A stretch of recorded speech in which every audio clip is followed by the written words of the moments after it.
Hey friends, this is Karen from Blue Rooster Farm, and today we are in the sewing room and I am getting ready to do a tutorial on how to decorate tea towels.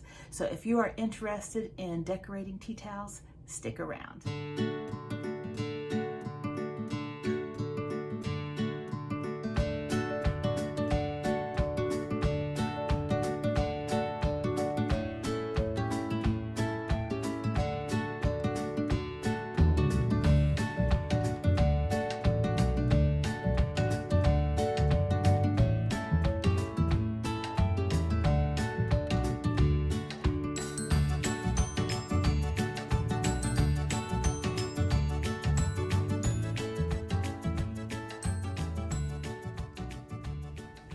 All right, thanks for sticking around. So first of all, I'm going to show you a tea towel that I decorated for the month of February. And this one I did about a month ago, and I'm getting ready to do March's because March will be here before we know it.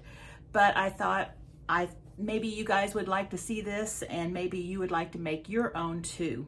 In fact, if you like these, I will probably be making them monthly, and I can share what I'm making with you if that's something that looks like people want. But it's a real fun idea. So I've been trying to figure out a way to hang tea towels so that you see the pretty design on them if you decorate them. Now I know you can fold them and lay them across your oven handle, but sometimes you want to put them in a different spot or just hang them on a hook, and you still want them to be pretty to show off if you decorated it what that pretty design is. And so I came up with this and I think I really like it. So here is my February one, and I'm first of all going to show you like the opened up and looking at it, and then I'll show you when it's hanging what it looks like. So here is the tea towel.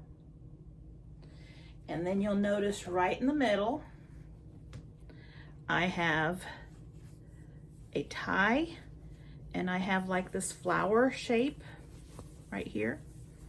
And I've appliqued that on. And then when you hang this, let me just shake it out a little bit here.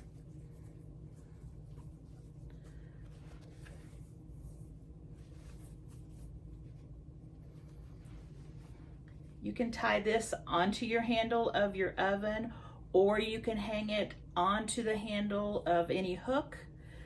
These are just you just tie it on. And there's what you're going to see. And again, I haven't fluffed it up right, but you can see it lays nicely open. I did do little designs on each corner. Just something small, but the main one I wanted to have was this side right here showing. And I did do a binding on the bottom. Now all of this is applique. If you don't like applique, I'm going to be showing you ways that you can incorporate a quilt block or something into your towel, because today I'm working on February's. Now, I had a lot of people asking about tea towels when I did my tutorial about the jelly roll tea towels, and this is a really cheap tea towel.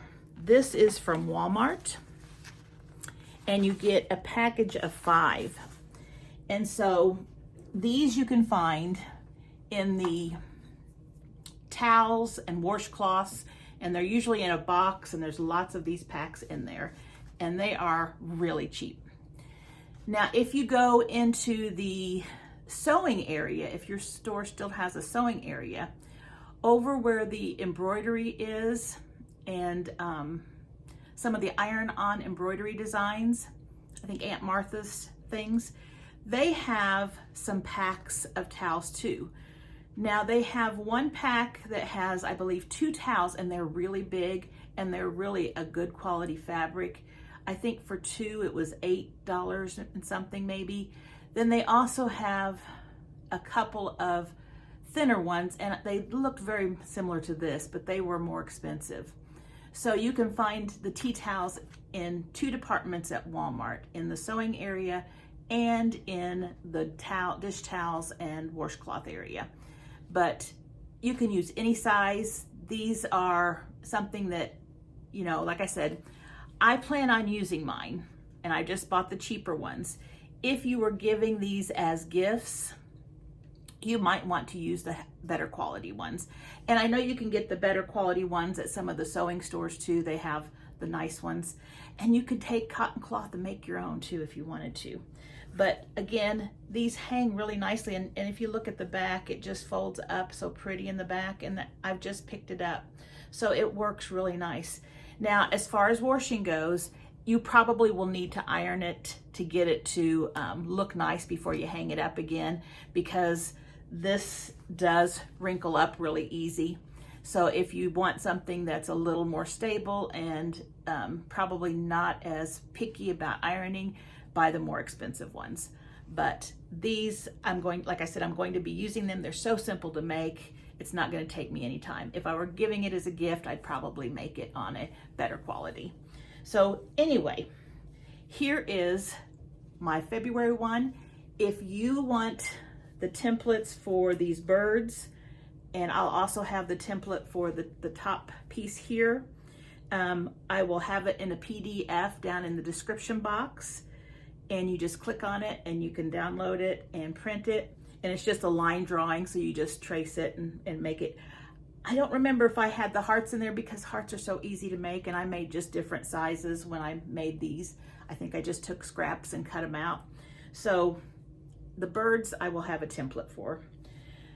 Well, now we're going to start with our,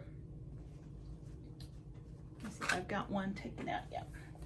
Our February one. And so for February, I was thinking, of course, green, you know, shamrock and green for things are going to start greening up and making it a little more springy looking. And so before I get started, I'm going to iron my tea towel really well. And then I'm going to fold it in half this way and iron the crease at the bottom. And then I'm going to fold it in half this way, matching it up nicely. Fold it in half, crease it. And when you do that, you're going to get your center, and you're going to have crease lines that will go right to it. And we want that center point because that's where we're going to be laying our piece of fabric, right in the center. So I'm going to get this ironed and pressed, and then I'm going to come right back and show you how to get started. I have my towel folded and pressed, and up here is the middle right here. So I'm going to set this aside for just a second.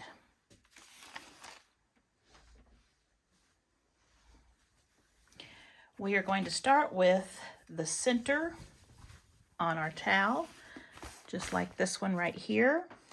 And in the description box below, you're going to find a PDF that has this on it if you want to use this so that you can have this shape in the center. You could use a circle, you could use a square, you could use whatever you wanted for your shape.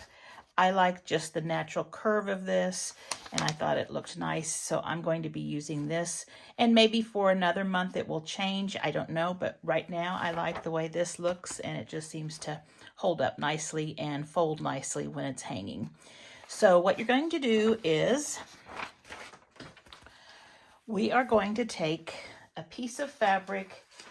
It has to be at least 8.5 inches wide, or I think it's 8 inches actually, but I would cut it 8.5 or 8.25 just so that you have plenty of room.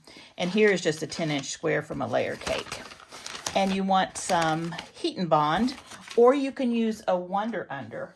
Now before we go any further, let me just show you what we have here. So this is Heat and Bond Light, and this is the one you would want to use. There's several Heat and Bonds. There is another one that's stronger, but it's not sewable. This one is sewable.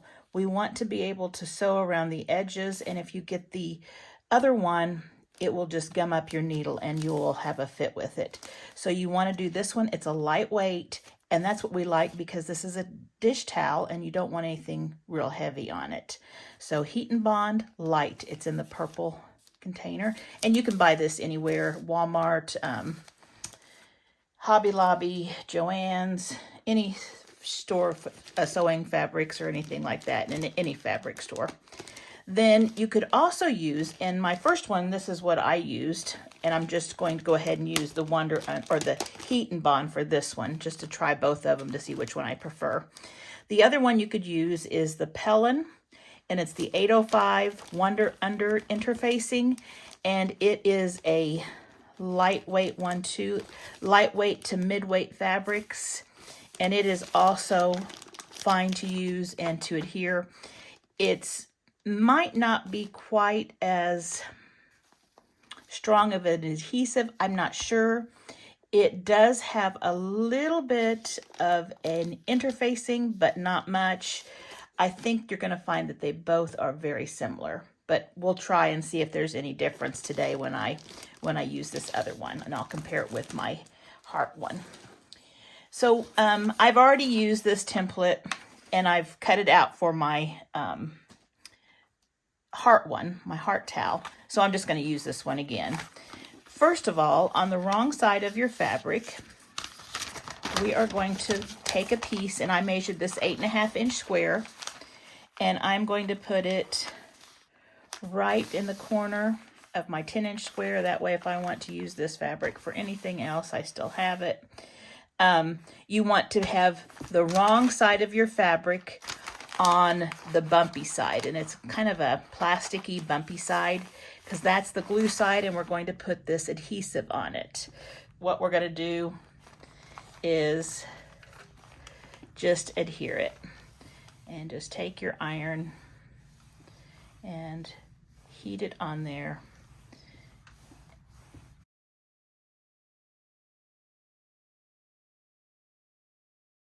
So then we're going to let this cool.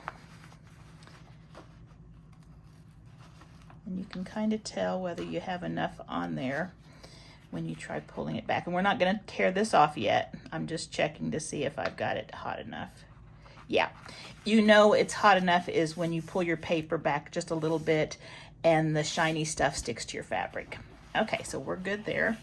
Now what we're going to do is I am just going to take this, and I can lay this on here and trace around it, or I can lay it on here and cut it out. It doesn't matter. I think I'm just going to lay it on here and cut it out. I'll just put a few pins in it. If you were using this piece right here, I would just lay it on there and cut all of it together, just like that. But since I'm just not going to cut the one, I'll just continue using this template. Okay, so I'm going to cut this all around, and then I'll bring you right back. And I have it cut out, so I'll just remove these pins. And so you have your fabric, and then you still have that paper. Leave that paper on for just a minute. And I'm going to set this aside. Actually, I'll keep it because I'll use it again for my next month's towel. Now I'm going to bring my towel over, and remember we have the creases for the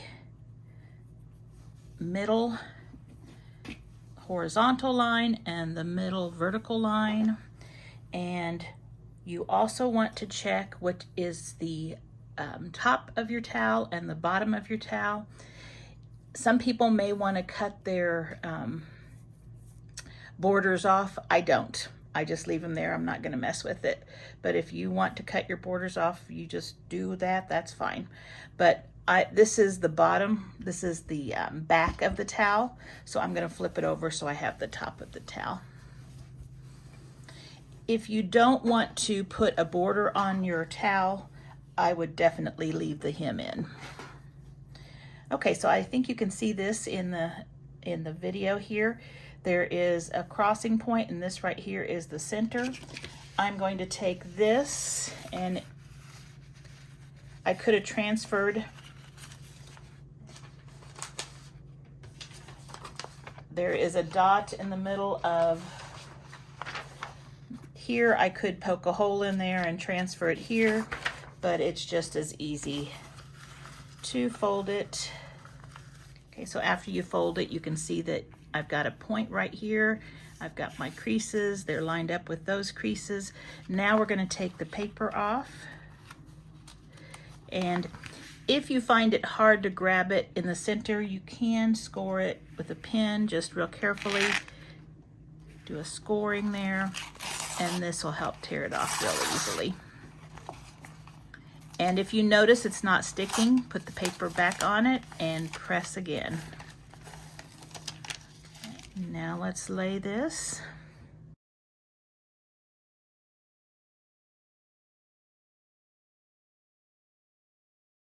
Center it up.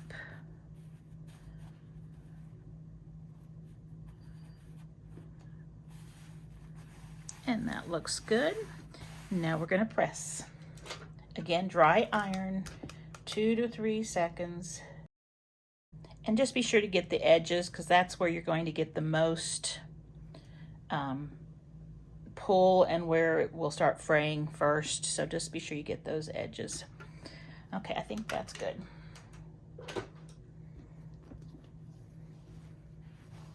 And then let it cool. And we have the first part done there. Looks like it's stuck well. We have got this on here. You can just go around with a straight stitch. If there's any fraying, which I don't know if there will be, because that heat and bond is pretty good at holding.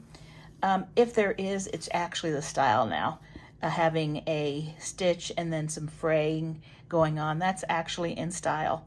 But if you don't want that and you want to make sure it doesn't fray, you could either use some fray check, or you could take and do a blanket stitch or an applique stitch or a zigzag stitch around. And we're going to be doing that in a minute, but we're going to get all of the stuff on the towel before we get it done. So what I'll do is I will do a quilt block on one side, and then I'll also do applique on the other, maybe applique on the others, and also binding or different edging types. But I want to make sure that everyone gets an opportunity to make this, whatever their skill level is. So I'm going to move this out of the way. Okay, so now what we're going to do is we're going to be making a shamrock. Now I had done this block and made a 4-leaf clover block with it. So you could make something like this, or you can do the 3-leaf shamrock with a stem that I'm going to do here. This one is very similar to this, and if you can do this one won't be any trouble. So I'm going to let you have the option of doing either one. For those of you who like to applique, you could even take a piece and applique a stem on this one if you wanted to, or you could just use it as a flower and do green flowers, which would be pretty too, or clovers, green clovers. But I wanted to give you an option. So for this one, what we're going to do is we are going to take 3 fabrics. I'm going to see which 3 I want here.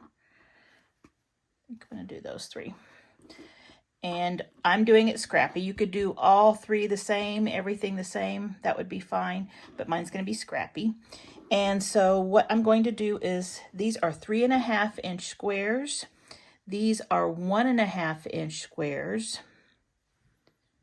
And I am going to snowball 3 of the corners on each square. Now, if you've been following along on any of my tutorials that I've been putting out lately, we've been doing a lot of snowballing of corners with our hearts. So you probably are getting very good at this.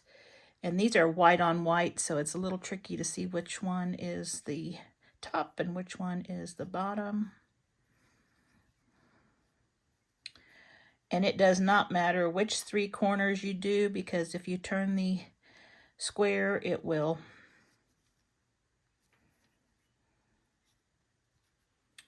be any of the directions.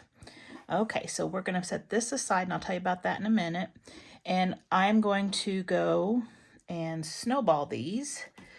So there are a couple of different ways to snowball if you are new to this. One way is to draw a line directly on your little squares and go from corner to corner. Now I'm using a friction pin. This pin will disappear with the iron.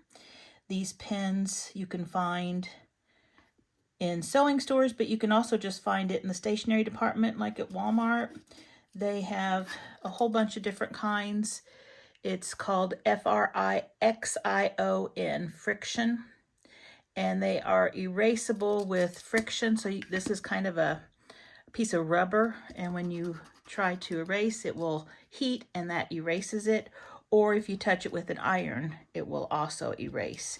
Now, I don't mind using the friction pin when it's not going to be on top of the fabric, if it's going to be hidden in the selvage or the seams, but I won't use these when I am sewing or putting quilting lines or something on top. I'll use a water erasable marker for that. But there are a couple of different ways you could do like I've done here and put your lines, and those are your sew lines. You sew directly on those. Or if you have the seam tape that we talked about in my last video, you can use that. I have the seam tape, but I wanted to make sure that anybody that doesn't have it can see that you can do it really easily with lines. Now, if I were sewing these, and when I do sew them, I'm going to start right here. Here's your blank. I'm going to start right here, go this way, pick up my needle, turn my fabric, don't break the thread, go this way, pick up the needle, don't break your thread, go this way. Then without breaking thread, I'm going to start with this one and do the same thing, just go around it, and then this one, and then I'll bring you back when I've got all that chain sewn together. And here I have all of my pieces sewn, and I'm just going to trim out the threads. So first I'm going to separate them. Then between each of the corner blocks there is a bit of thread. I'll just clip that.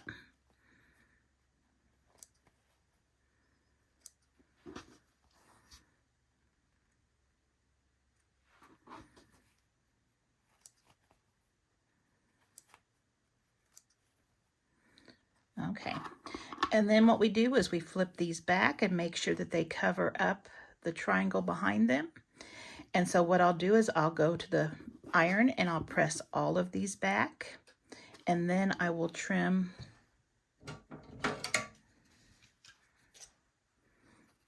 a 1/4 inch away from my seam. I will don't clip this one off, but just the background. And then when you flip it back, you won't have that bulk. Okay, so I'm going to get all of these done like that.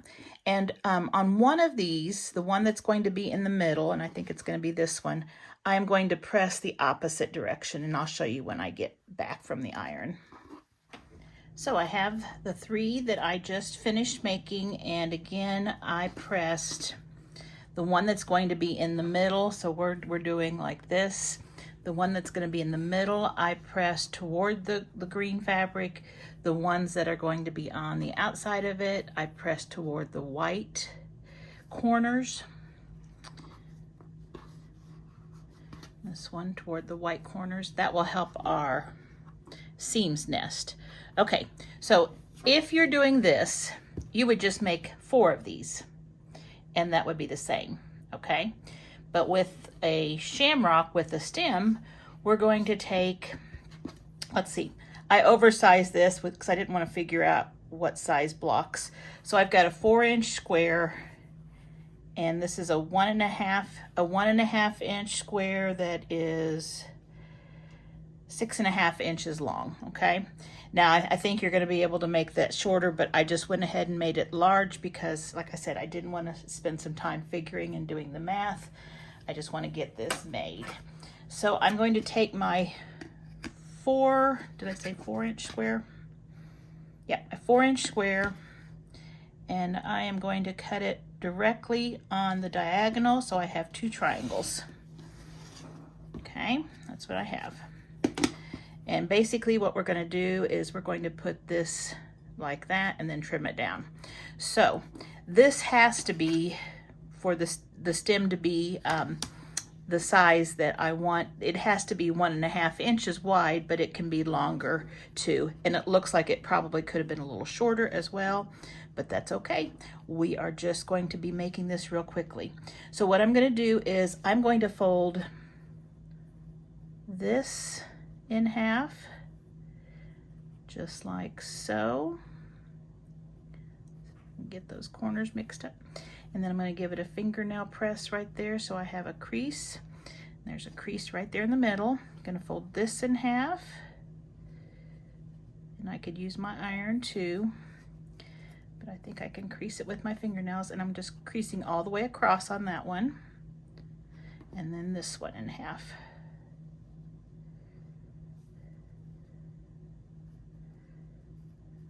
Okay, so we're going to line up those middle marks. And the first one we're going to do is we're going to take this one, and I'm going to lay it right there on that, the folds together, right on top of each other. And I'm going to sew 1/4 inch away from this edge. Okay, so I've got that one sewn. I'll just finger press it right there. Now I'm going to take this one. I'm going to put right sides together, line up that crease so that they're right on top of each other. And again, I'm going to sew 1/4 inch down this side. Okay, so now we have 2 pieces that look like this. I'm going to give it a press on this one. I think I'm going to press it toward the green just because it won't show as well. That seam won't show as well through the green fabric as it will through the white. Okay, there we have it.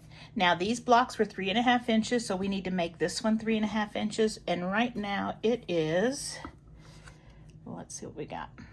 Looks like I got it upside down. Make sure I can read those numbers. Right now it is about 4 1/4 by 4 1/4, somewhere right in there. So we need it to be 3.5, and so what I'm going to do is I'm going to take a square ruler. It can, if you have a 4.5 inch ruler, just lay it on top. Make sure this is right in the center and just trim it up. But most people don't have all the sizes, so I'm going to take it and turn it like this, and I'm going to put my diagonal line that I have going through the corner to here, from here to here, and I'm going to put that right in the center of my stem. And I'm going to slide this down, and I need 3.5 inches. So I am going to, I think I'm going to go just about to 3.5 inches because I want to square that other side off. So I'm just going to, this is 3 3/4, 3 3/4, because I do want to trim the other sides just because I don't know how straight they are. So again, making sure this is right in the middle.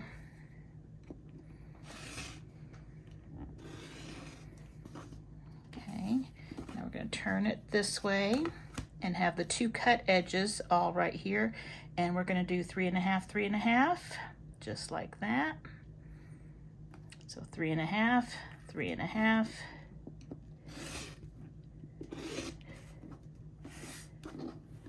and there we have our piece. Okay, so what we've got here is this now, and so I'm going to take these 2 right here, and I'm going to put right sides together. If you ironed it correctly, your 2 seams that are going to be overlapping will nest nice and neat right there. And we're just going to sew 1/4 inch away from the edge. And we're going to do the same thing here. We're going to fold these together. We're going to sew 1/4 inch away from the edge. There are no matching seams on this piece, so we don't have to worry about matching anything up. And just trim my threads. And I'm not going to iron just yet.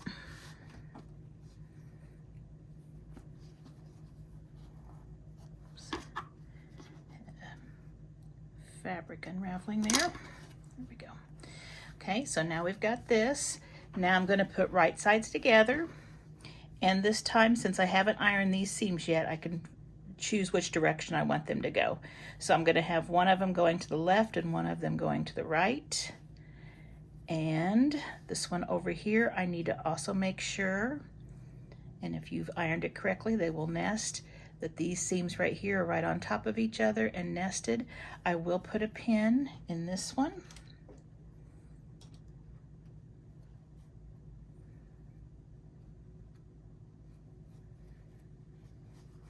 And I will put a pin right here.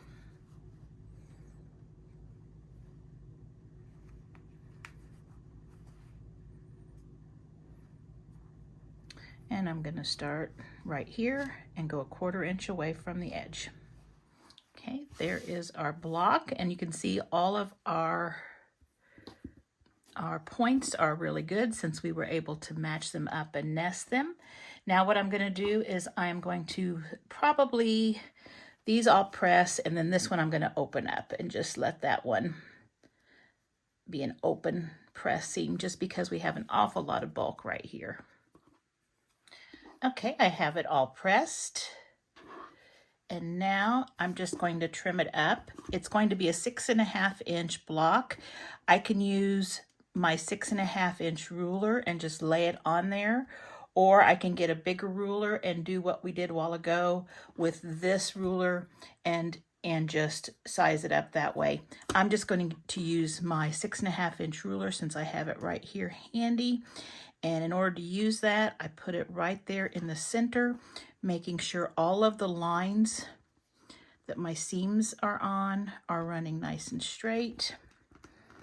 And then I just trim on all sides, and there should not be much coming off. Oops. Just a little bit here and there. And that will be enough. We don't need to worry about it being perfect. So there's our scraps.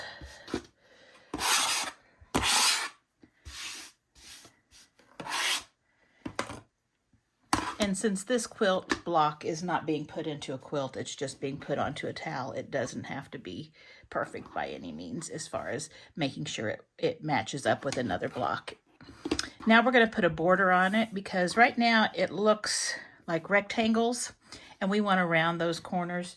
And so that 1/4 inch seam will help round those corners. And so I've got some strips. I've got 2 strips that are 6.5 inches by 1.5 inches. And those will be the first 2 that we put on. And I will just lay them face down so the right sides are matching. And I'll sew 1/4 inch away here and 1/4 inch away here. Those sides are added, and I just pressed away from the block toward the sashing. Now I have 8.5 inch by 1.5 inch pieces, and I'm going to do the same thing.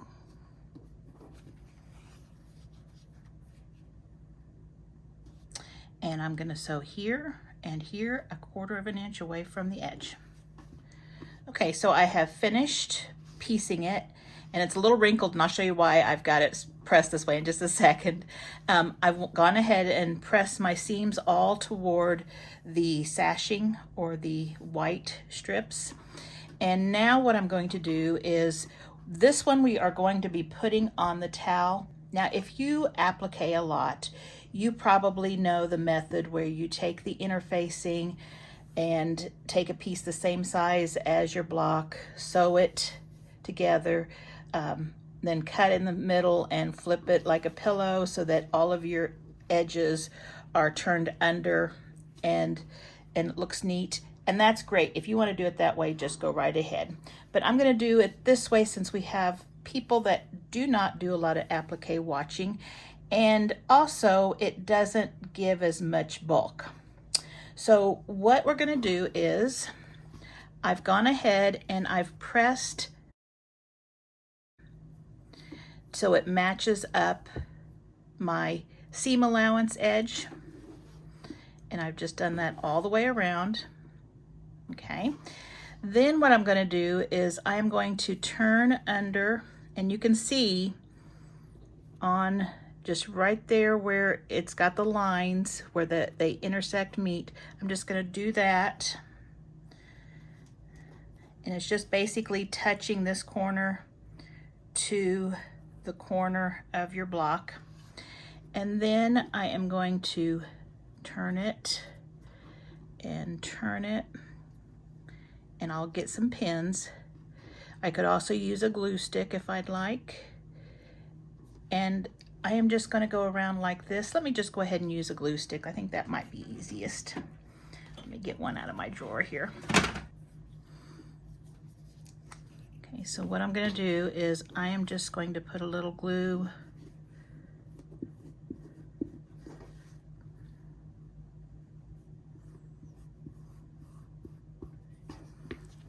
this way to get us started. Push that down, and this is purple, but it's not going to show. It will dry clear. Put that down. There we go. And if you fold it just right, make sure that's lined up and touching that corner. Those will pleat, or the corners will miter very nicely. Okay. Then I'm going to come over here and do the same thing, and I'm going to bring you closer.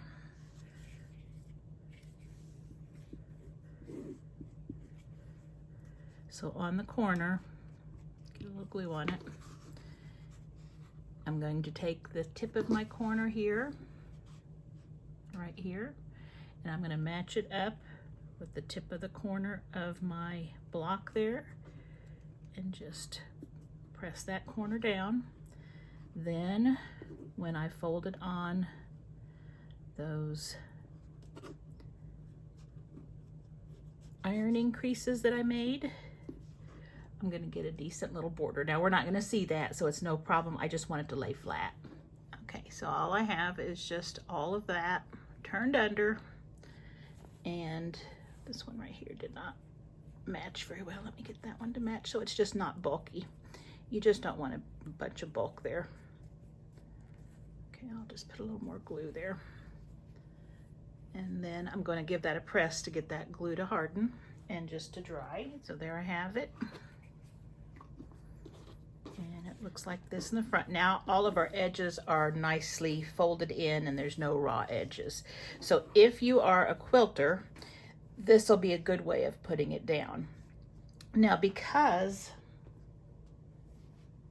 the toweling on the tea towels is so thin, it's not like a thicker kitchen towel or a bath towel, I'm going to use some more heat and bond on this block.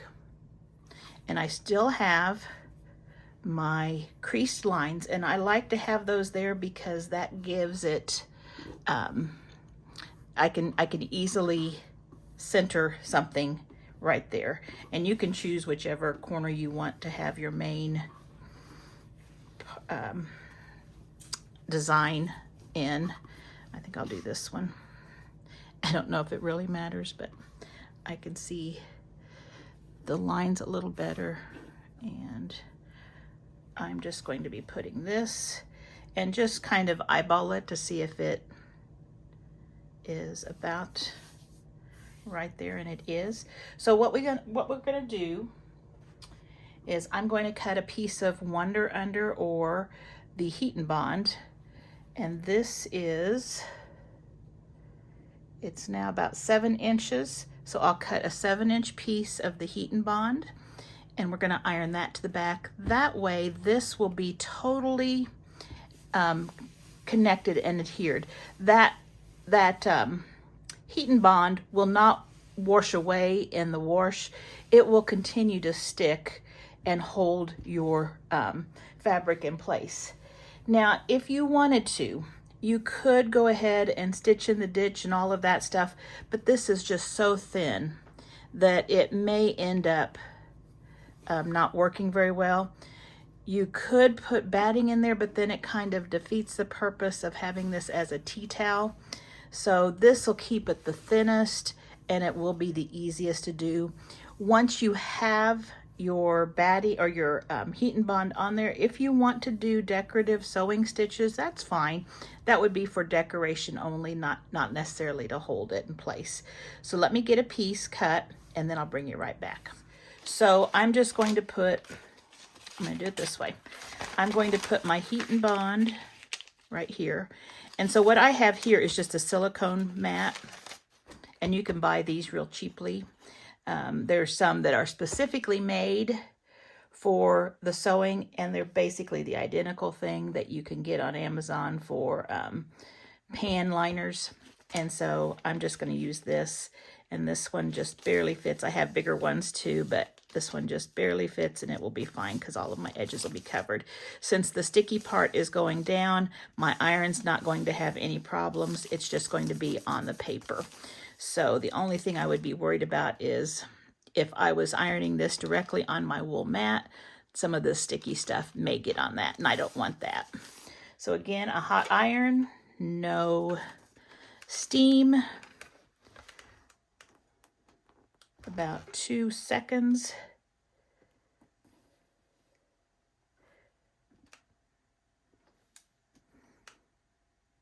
And just kind of lift and press.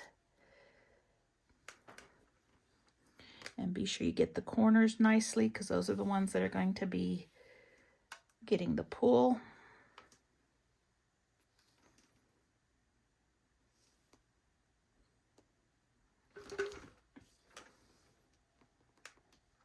I just got this iron, my Aliso, the plate of it started hanging down, and I'm not sure what happened there.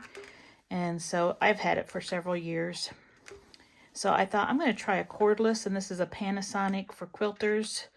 It's actually, you can use steam in it, and it just sets in its charger base, and I've really liked it so far. It's very handy. Okay. So let that cool just a second. Again, always check to see if it looks like it's adhering. And yep, it is. Okay. Now we're going to put this underneath here.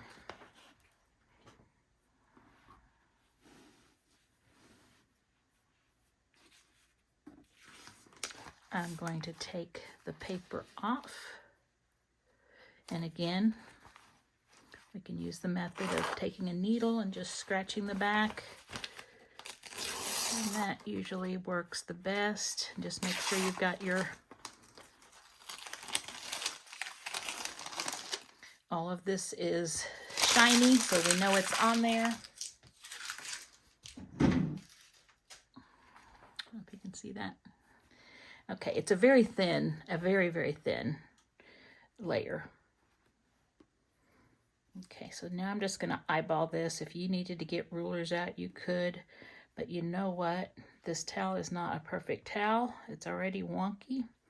So I am just going to use this corner down here and just kind of get it in there just about like that. Okay, so I'm going to press that on. So somewhere right in here, my camera stopped recording. And so basically I just pressed it down. Then I took it to the sewing machine and I edge stitched all the way around. And I stitched in the ditch where the leaves intersect, that long seam going both directions. I also stitched between the block and the border fabric, so it's adhered down well. All right, I have it all stitched, and I think it looks really nice. I don't know if you can even see the stitches there. I almost changed thread color. I was thinking it might be too dark, but I have enough white in these that it was okay. But you can change your thread color if you need to. And then the back looks really nice too. So there we have the quilted block on here. Now let's do just the applique, which, you know, I love to do the applique with the sewing machine. I feel like it's just really easy. But a lot of people are afraid of it, but I think you can do it. Just give it a try. So I'm going to take the opposite corner and we'll do applique in this one. So this template is also going to be in the PDF download in the description box, just various size shamrocks if you want to use these. Okay, so what I'm going to do is find the fabric that I'm going to use for each of these.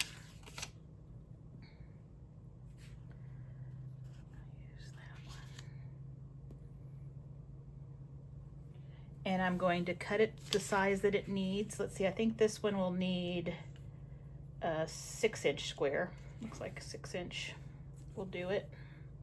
Just barely. So 6-inch piece of fabric, maybe just a 6 1/4-inch square piece of fabric.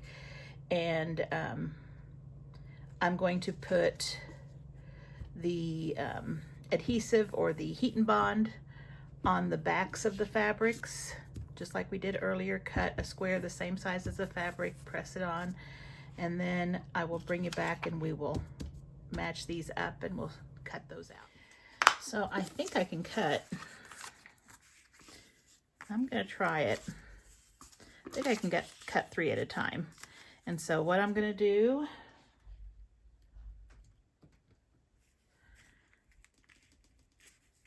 I don't know. I think I'm just going to hold it real carefully, and I'm going to cut all of these out at once. Then on this one, lay it on there so they all fit.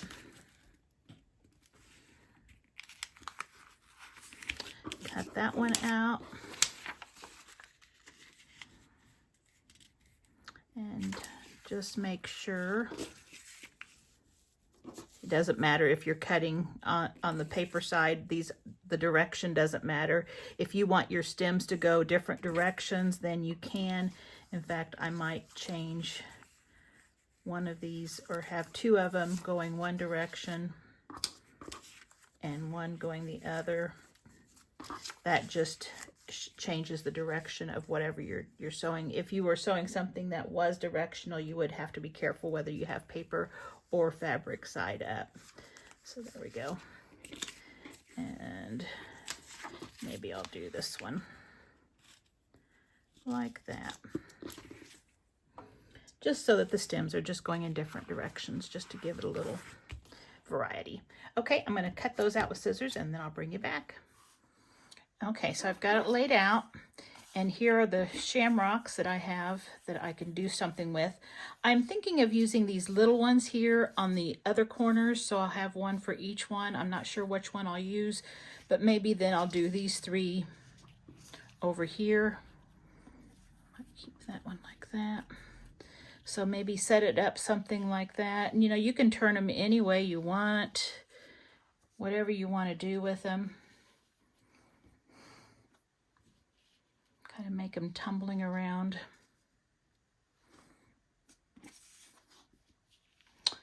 You know, just laying it out like that, I kind of like that.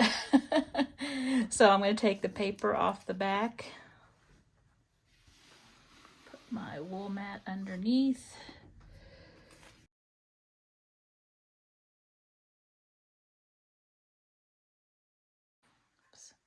And so let's see. I kind of liked it.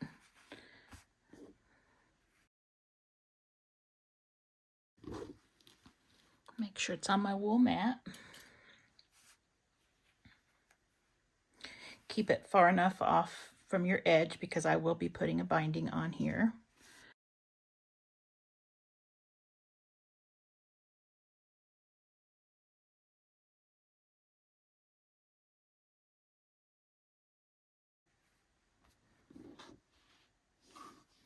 Okay, we're gonna just iron it down like this.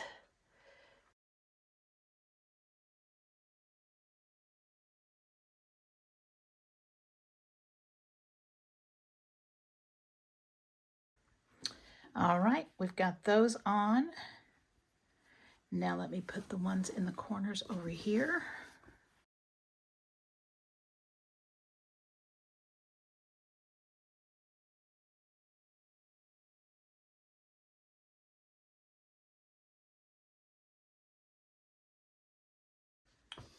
And I have them all ironed on in place. So what we need to do now is I need to put some thread in my machine that I think will go with all of these. And this is a variegated thread that I'm going to use. Wonderful Tootie color maybe, or something like that. I'm not sure what kind, but I'm going to be using that. And I'm going to have the same on the bobbin. You know, it's okay to have the different colored thread on the bottom too. Here is the back.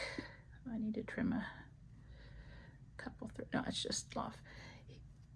Here is the back of mine, and you can see that it's just got the stitches on it and it doesn't look bad. So it's okay to have the color on the back too. But if you're particular about that, go ahead and put white in your bobbin. Okay, so I'm going to get my machine all set up, and then I'll bring you back and show you how I do the machine applique. Okay, so I'm going to do the centerpiece first.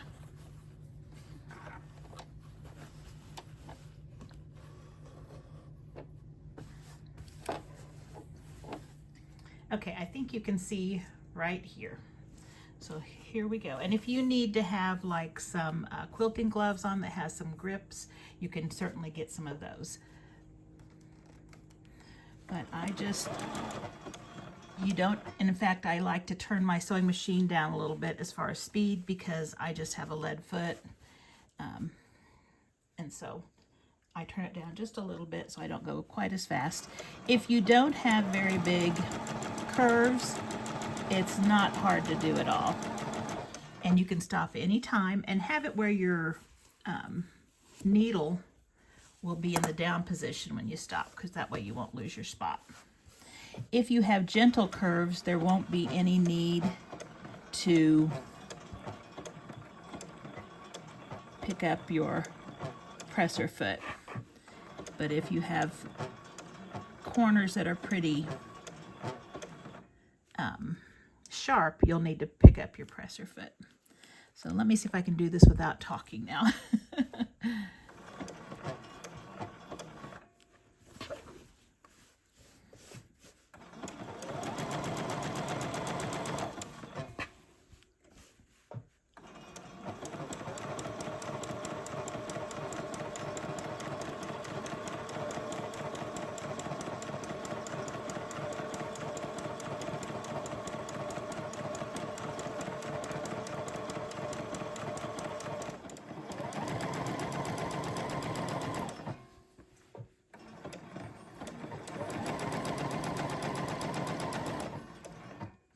And then don't forget to do a back stitch there at the end to secure it.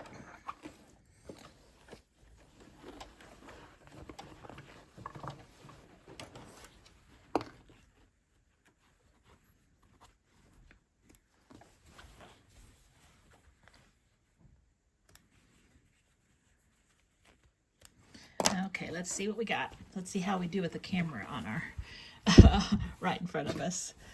Okay, so let's open this a little bit. Okay, so here we go. And let's see. There are places right over here that I didn't get it down. So I might go back over that just to make sure that I have that tacked down, that fabric, because that's where it will pull away if I don't get it tacked down. So now we're going to do these. Now I do want to tell you that when you're working with smaller pieces that have these little tiny corners and stuff, you are going to need to go slow because those are a little trickier. I'm going to make my stitches just a little wider. And even though on these smaller is fine, but I want to make sure I get these down right here. So I'm going to go ahead and do some more of this and fix these over here, this especially that one right there. And then I will show you what it looks like when it's all done. And here is everything with the stitches around the edges and all finished. And you can see on the back, besides a few little threads here and there, doesn't look bad. Okay, so now remember, on yours you don't have to have both of these. In fact, normally I would just have one, and then the other four or the other three corners would have just a little thing on each one just to kind of give a little color over there. And you don't even have to have that. But because I am just showing you different techniques, I went ahead and put one that was pieced together and quilted on. and then one side where it's just appliqued on, okay? And you can also use just, I can't remember, I might have told you this, but you can also just use your straight stitch and go around the edges. And if you wanted to use white thread is fine too. I do a lot of applique with just white thread. This background's white and it blends in really nicely with white. So whatever you like to do on that. All right, so now what we need to do is we need to put the binding. Now you don't have to put binding on yours, but I like to make that color go all the way to the edges. If you wanted to put rickrack, you could put rickrack instead, just to do rickrack. Sew it on each side. I'd probably sew it an inch or so away from the edge and just cut pieces that are as long as each side, and then probably just overlap them so that there's a little cross up here where the corners are. That would be cute. If you had some washable ribbon, you could sew washable ribbon on here. You could just do fabric strips. I've had several old tea towels from the 50s and stuff that they would put like a little binding on theirs. It would be a real thin binding a lot of times, but I thought it was always cute. On the red one that I did for February, I think I only used 2-inch wide binding, and that worked out just fine. I think I'm going to go ahead and try my 2.5-inch size binding on this one and just see how it looks. It'll give you more color down there. Just trying different things. It's whatever you like. I'll show you what it looks like when it's done, and then you can decide what size binding you want to use if you want to do binding. So that is where I'm at. So let me grab my strips that I'm going to do binding with. So I think 3 strips that are width of fabric that are 2.5 inches wide should fit around my towel. Measure your towel, and you can use the binding calculator. If you just Google binding calculator, and just it'll tell you how much you need. Or you can just measure around the outside edge and decide how many strips it takes to get that much. Just do a little math. So I'm going to do that, and so let me set this aside. And in order to put my binding together, I like to use the method that decreases the bulk. So I put my 2 pieces at a 90-degree angle. It's kind of like a capital A. And then I'm going to draw a line between here and the corner right here of this other one, just like this, the line across the A, and I'll just sew that, and then that will be a strip like this with less bulk than a straight across seam. If you do a straight across seam, you're going to get a lot more bulk, and we don't need the bulk on these tea towels, so I recommend this way. And I'll put all 3 pieces together like this, then I will iron them in half lengthwise.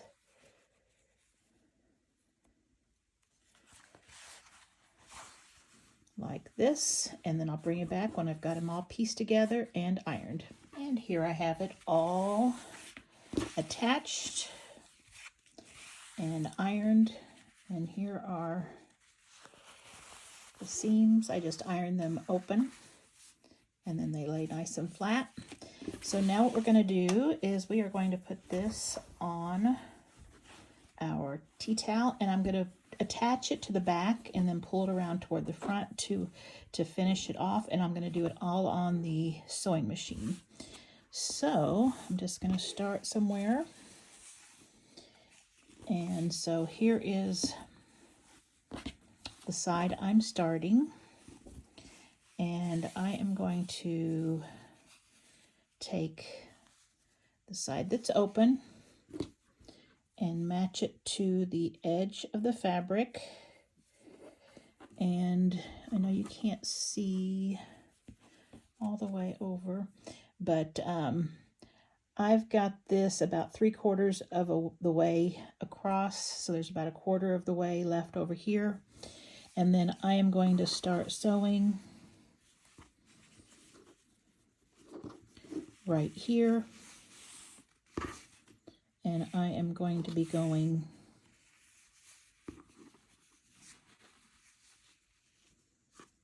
this way, and then when I come to a corner, I'll fold it up, bring it down, continue sewing, and go all the way around like this. If you need a better tutorial on sewing on binding, go to, I'll put it right here, and it's the fall leaf table topper, and it's the binding and finishing video on that, and that'll help you. So let me go ahead and get this sewn on, and then I'll bring you back. Okay, I have the binding all sewn onto the back, just like this, and then I pressed it so it's going flat. And now all I'm going to do is just take it to my sewing machine. Now you could glue base this if you want, and you can look at some of my more recent videos to see how I use the Elmer's glue stick to glue baste, but I'm not too concerned about being perfect on this one. I did pick out a lemon lime colored thread that is as close as I can get to this with the threads I have. So you do want to try to match your thread to your binding. So I'm going to fold right to that seam. You can see the seam that I just sewn. And I am going to sew right on that seam, just like that. It'll just be it'll be an edge stitch on your binding. And I'll just go all the way around and do that, and I'll show you what it looks like when I've got it finished. All right, the binding is all on, and I think it looks really good. And guess what? I even remembered, let me find it here, to put on my tag. So I do have a tag on there. Okay, so I got the binding all on. Now we are right here. So let's find the center to put our string that ties it on here. Looks like that.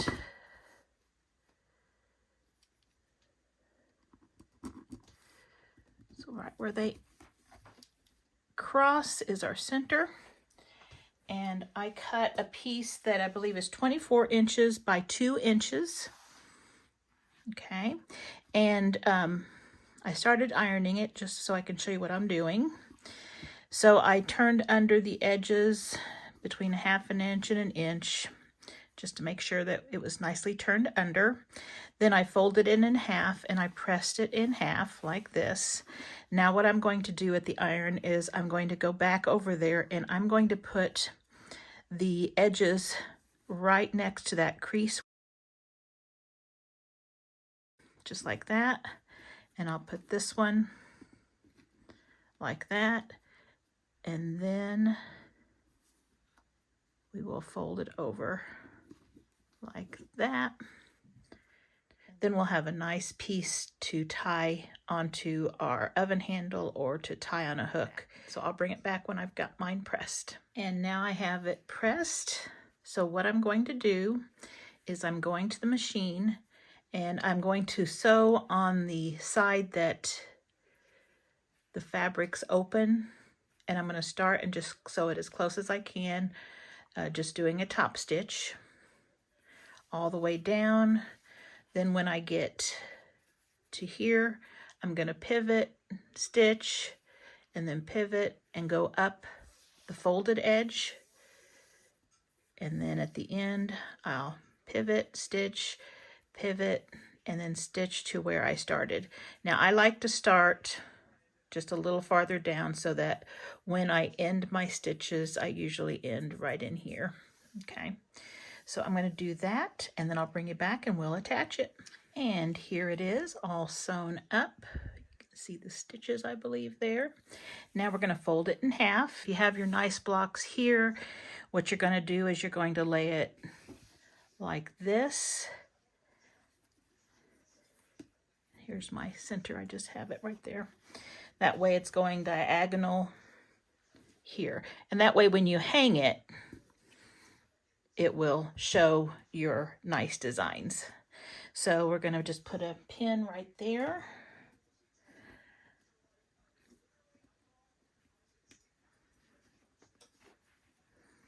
I think I'll use a satin stitch. You can use a straight stitch, but I think I'll use a satin stitch. That'll give it just a little more hold, and it won't look too bad either.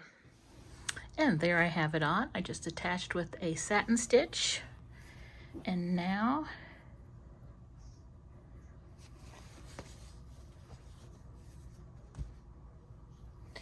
you can either hang it with this side facing or with this side facing. And I will take some pictures and show you what it looks like hanging on the oven door. And I'll also have the Valentine ones hanging too, so you can see both of them. You know, you could just do the top part and the binding or rickrack.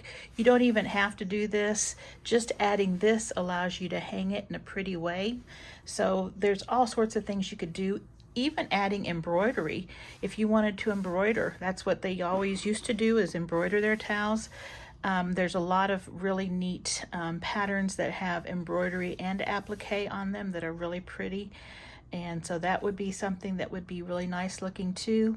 But there's just all sorts of possibilities, but I really like the way this hangs. So I really like this hanging portion right here. It just works out really well. So I hope you enjoyed this video. And if you did, please consider subscribing. I would really appreciate that. I've got lots of people enjoying my sewing tutorials, and I'm glad to bring you along. It would be great if we had more viewers. So if you wouldn't mind sharing, that would be wonderful. And also liking helps with the YouTube algorithm so that my videos are pushed out to more people. So I really appreciate this. If you have any questions, just leave them in the comments and I will try to help. Thanks again for watching. Bye-bye.